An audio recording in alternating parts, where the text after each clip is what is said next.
What's up guys, welcome back to another tier list video where today we are going to be ranking a whole bunch of different DC movies.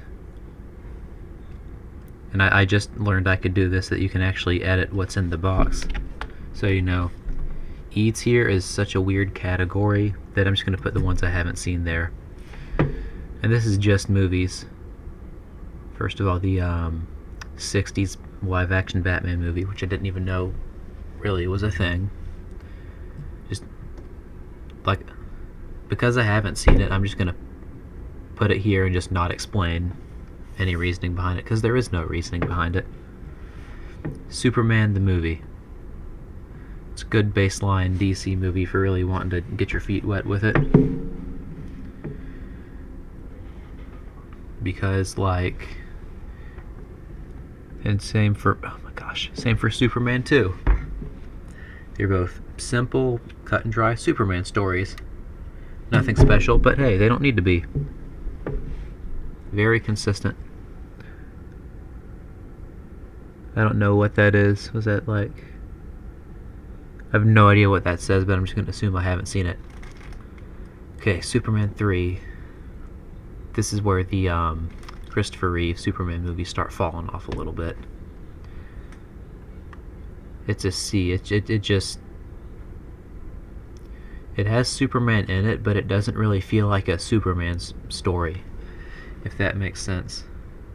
I mean, up here we got like Lex Luthor and General Zod as the antagonists of those movies.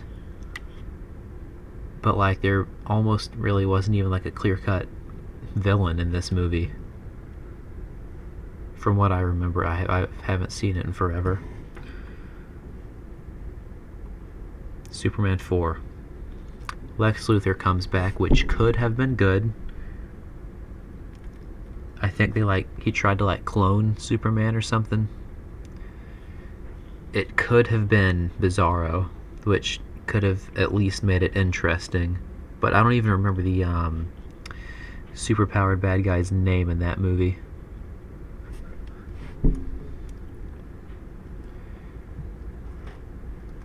So then we got the Batman. Well, no, Batman. Sorry, the Batman's down here. Batman. It is above all else. I have no idea where I was going with what I was about to say. But it gives us a good Batman, a good Joker, and a reasonably compelling story. And it's just a classic. Batman Returns, I'm going to be completely honest, I have not seen it all the way through, which is unfortunate, because I know I've seen the first third, maybe half. I've got to watch some DC movies. Batman Begins. I'm going to put this at a solid B.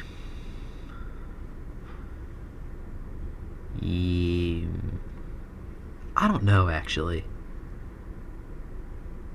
I'm just going to start out with it there, and then I'm going to see what else I put around it. Superman Returns. It's, if I'm not mistaken, it's set in the same continuity as these Superman movies, which means that it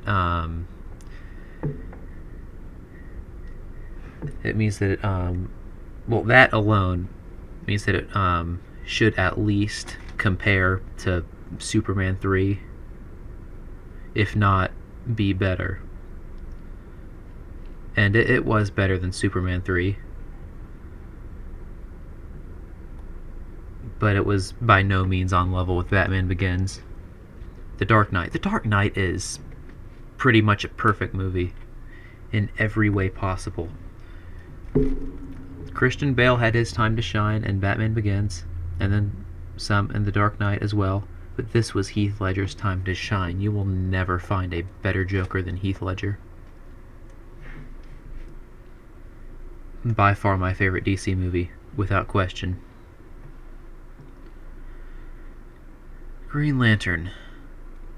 That might say director's cut right there, but I'm not entirely sure. Either way, I'm just going to roll with it. Anyway, it's just a bad movie. Really isn't too much I can say about it other than that. I mean, the cast was alright. I mean, Viola Davis as Amanda Waller, if memory serves. Abin Sur was played by Tamara Morrison, who would go on to play Aquaman's dad in Aquaman.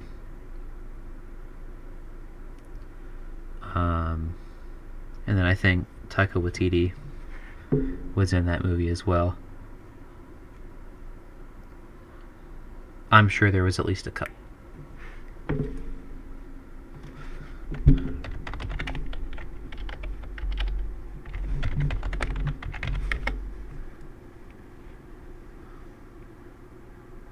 That is how he met his wife, isn't it? Anyway, that's besides the point. Wasn't this guy, Dr. Sivana in, Shazam?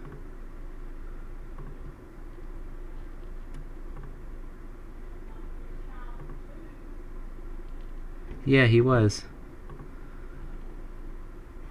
Yeah, Abin Sur, Amanda Waller. And then...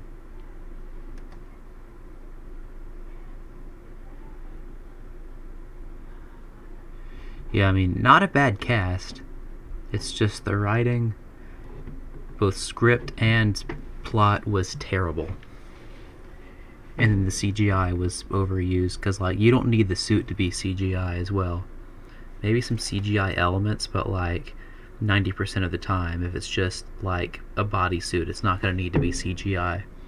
Like, Iron Man's later armors being CGI makes sense, because after a while, it just starts getting hard to do right, both so whoever's wearing the armor doesn't want to die, but also so it looks good.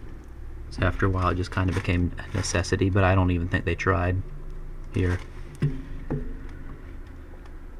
So, Dark Knight Rises, sorry.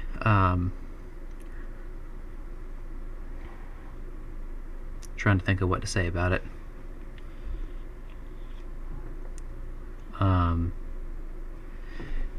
Well, the Inception cast did a great job in that movie because Christopher Nolan works with the same 4 people in every movie. Side tangent real quick.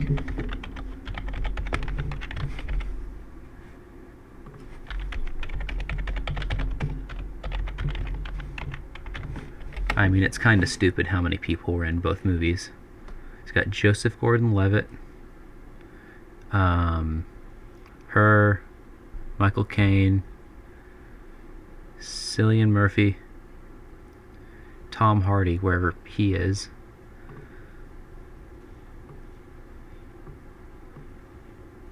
Actually, I'm just gonna...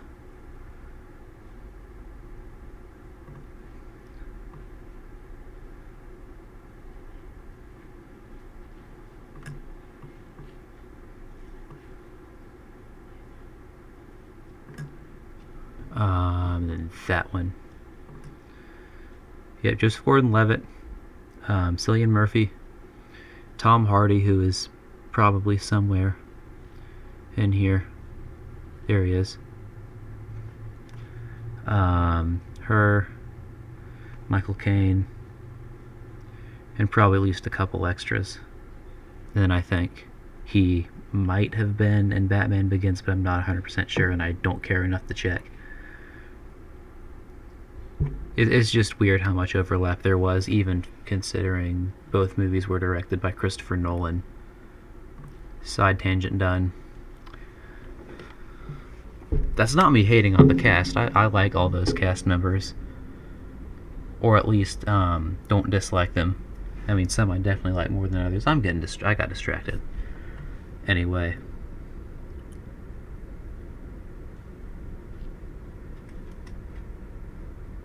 Trying to recover my train of thought. Good cast, decent story, good bad guy. Anyway, Man of Steel. Okay. I said Superman, the original one, was the baseline by which to judge all other movies. other DC movies, and this definitely tops it.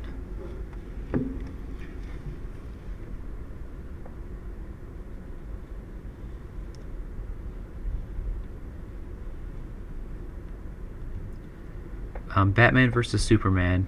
We're just gonna say that this is the Ultimate Edition because the Ultimate Edition, while half an hour longer, is a lot better. And whenever I do go and rewatch the DCEU movies, it's the Ultimate Edition that I watch. I mean, there's a reason they have both on HBO Max. But it's still not that good. It's more tolerable, but still not necessarily good. Suicide Squad. The trailer's overpromised and the movie underdelivered.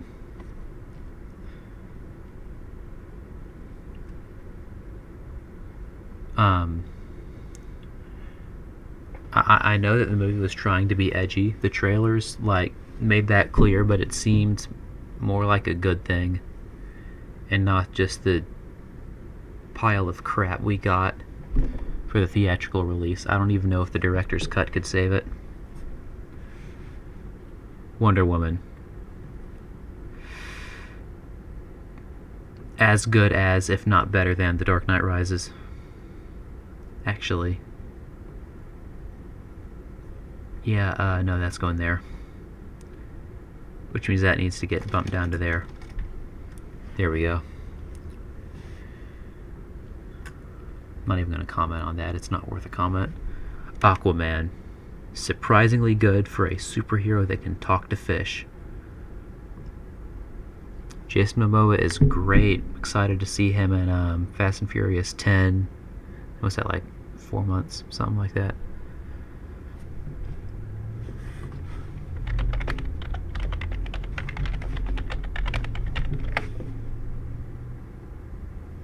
Oh, like 3 months. Okay, yeah. Excited to see him in that. Yep. He just says villain.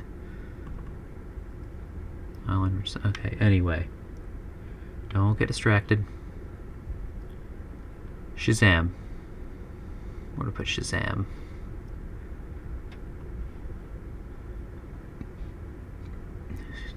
This is a movie that I would put in between B and C if I could.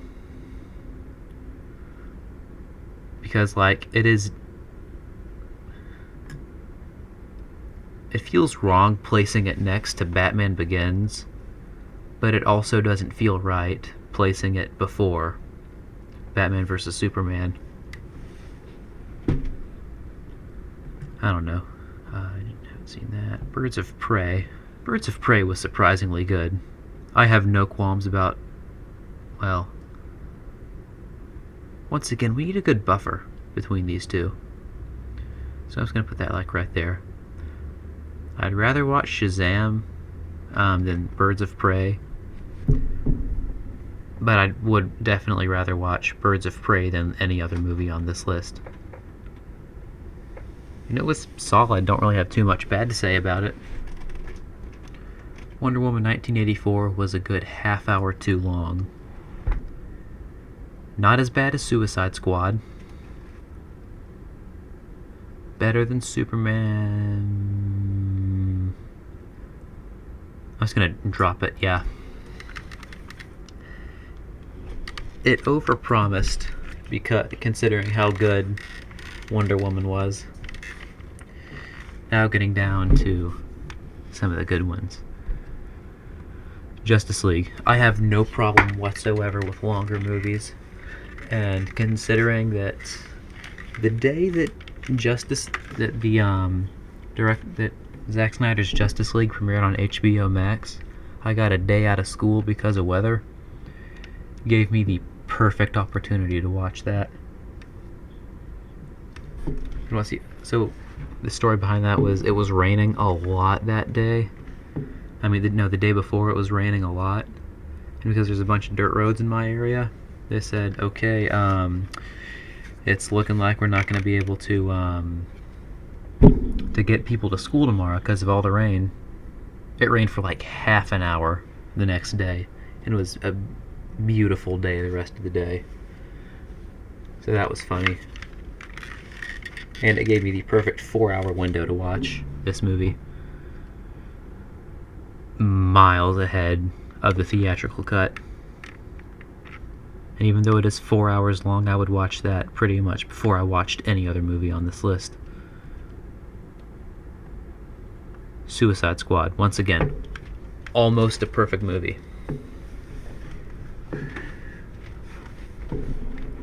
The only real issue I have with this was that I could not go and see it in theaters.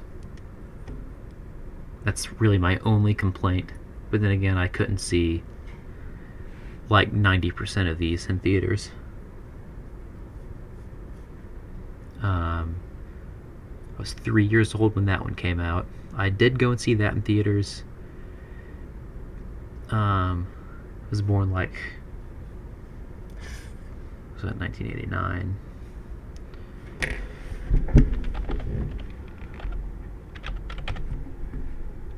I was like 16 years too late to even potentially go and see that in theaters. And then the only movies I've seen on this list that I've seen in theaters are Wonder Woman, Aquaman, Batman vs. Superman, and Justice League. And then these two down here, but I haven't made it there yet. I've seen this. I'm just kind of salty I couldn't go and see this one in theaters and I had to watch it at home on HBO Max. Still had a lot of fun with that movie.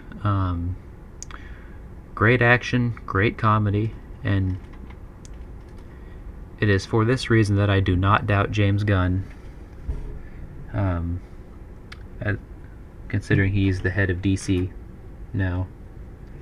Well, DC movies, at least. I'm sure the comics are still doing their own thing outside of his control.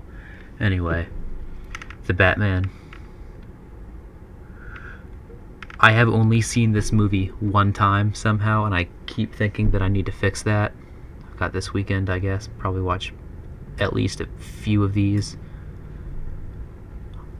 if I don't stream on Saturday. Yeah, an hour shorter, which definitely helps it beat this out. Probably the best on-screen Batman ever. I'll say it, he's better than Christian Bale.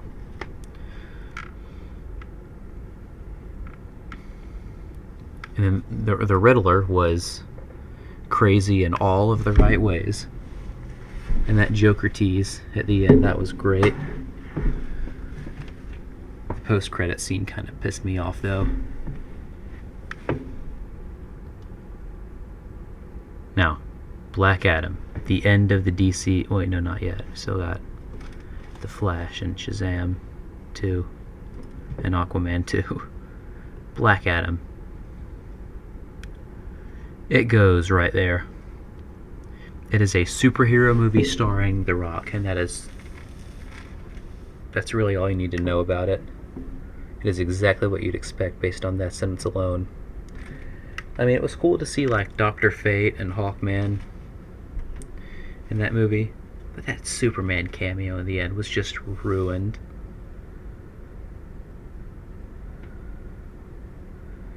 Had that Superman cameo not been there, I definitely would have put it like at least above Batman vs. Superman.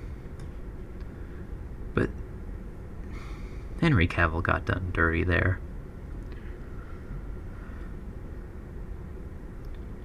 So now I'm going to put these on a list, the ones that I plan on trying to watch this weekend. And I'm going to rank them in order of how likely I am to watch them this weekend. As far as I'm concerned, these two are pretty much a package deal. So I'm going to watch one bad DC movie, I might as well watch both of them. Constantine, maybe. And the rest of these, I just don't care. Are these like Swamp Thing or something? I don't know. Well, that's the whole list done. That's going to do it for this episode. Thank you so much for watching. Go ahead and give it a like, and don't forget to subscribe and tap the bell. See you tomorrow. Bye.